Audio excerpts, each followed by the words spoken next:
August 8 దేవుని వాక్య ధ్యానం. నీ ఆశీర్వాదము నుండి నా కుటుంబము నిత్యము ఆశీర్వదింపబడునుగాక. సమూయేలు 2వ గ్రంథం 7వ అధ్యాయం 29వ వచనం.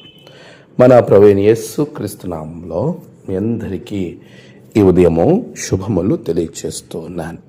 ప్రియులారా, దేవుని మహాకృపలో మరొక నూతన దినము చూచే ధన్యత ప్రభువు మనకి అనుగ్రహించారు. అందును బట్టి దేవునికి నేను స్తుతులు చెల్లిస్తూ ఉన్నాను. ప్రభు ఇచ్చినటువంటి జీవితంలో ఎన్నో ఆశీర్వాదకరమైన ఘట్టాలు మన జీవితం గుండా వెళుతూ ఉంటాయి. ఈరోజు దావీదు జీవితంలో ప్రభు చేసిన మేలును కృతజ్ఞతాపూర్వకంగా దేవునికి ఆయన తిరిగి స్తుతి చెల్లించే సందర్భం మన జీవితాలకు ఎంతో ఆదర్శం. నిజమే, మనకి ప్రభు ఎన్నో మేలులు దయచేశాడు. ఎంతో ఆశీర్వాదకరమైన స్థితికి దేవుడు మనలను తీసుకుని వచ్చాడు. అలాంటి దేవుణ్ణి మనం ఏ రీతిగా మనము స్తుతిస్తూ ఉన్నాం, ఏ రీతిగా ఆయనను మనము కొనియాడుతూ ఉన్నాం. ప్రభు చెప్తున్న మాట, నీవు ఎల్లవేళలా నాకు కృతజ్ఞుడుగా ఉండాలి. నిజమే, దావీదులో ఉన్న గొప్ప లక్షణమే అది. మన జీవితం నిత్యము దేవుని సన్నిధిలో ఆశీర్వాదం పొందినట్లుగా మన జీవితాలు ఆయనకి సమర్పించుకోవాలి. ఇక్కడ దావీదు కోరుకునేటువంటి దీవెన, నీ ఆశీర్వాదం నుండి నా కుటుంబము నిత్యము ఆశీర్వదింపబడునుగాక.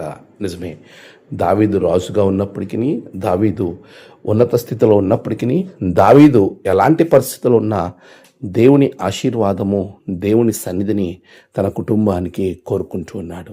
ఈరోజు మనలో చాలామంది మన జీవితాల్లో లేనప్పుడు ఒకలాగా, ఉన్నప్పుడు ఒకలాగా మనం ఉంటాం. కానీ ప్రభు చెప్తూ ఉన్న మాట, అన్ని వేళలా దేవుని వైపు మనం ఆధారపడాలి. దావీదు రాజు దేవుని సన్నిధిలో కూర్చుండి విలపిస్తూ ఉన్నాడు.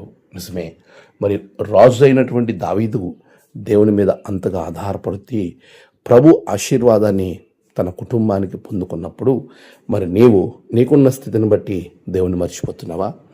ఈరోజు చాలాసార్లు మన స్థితిని బట్టి ప్రభువుని వదిలిపెట్టేవారంగా ఉంటాం. అలా ఉండక దేవునిలో స్థిరపరచబడినప్పుడు, ఆయన మీద పూర్తిగా ఆధారపడినప్పుడు మన జీవితం ఆశీర్వదింపబడుతుంది. అట్టి ఆశీర్వాదం దేవుడు మీకు దయచేయునుగాక. ఆమేన్. ప్రార్థన. సర్వశక్తిమంతుడా, గొప్ప దేవ, ఆశ్చర్యకరుడా, నీకే వందనాలు నాయన. గడిచిన రాత్రంతా మంచి నిద్రనిచ్చారు. ఈ నూతన దినమును బట్టి నీకు వందనాలు. నీ బిడ్డలను బహుగా దీవించండి. నేడు వారి ప్రయాణాలు, పనులు, తలపెట్టిన కార్యాలలో గొప్ప జయము బిడ్డలకు దయచేయండి. నేడు జన్మదినము, వివాహదినము, ఆయా విశేష దినములు జరుపుకున్న బిడ్డలను బహుగా దీవించండి. తమ ప్రియులను కోల్పోయి ఆదరణ కొరకు ఎదురు చూస్తున్న బిడ్డలకు నెమ్మదిని అనుగ్రహించండి. దినదీవులతో నింపి మీరే మహిమ పొందమని క్రీస్తు పేరట అడిగి వేడుకొంచున్నాం తండ్రి. ఆమేన్. తండ్రి, కుమార, పరిశుద్ధాత్మ త్రియేక దేవుని ఆశీర్వాదం మీకు కలుగునుగాక. ఆమేన్.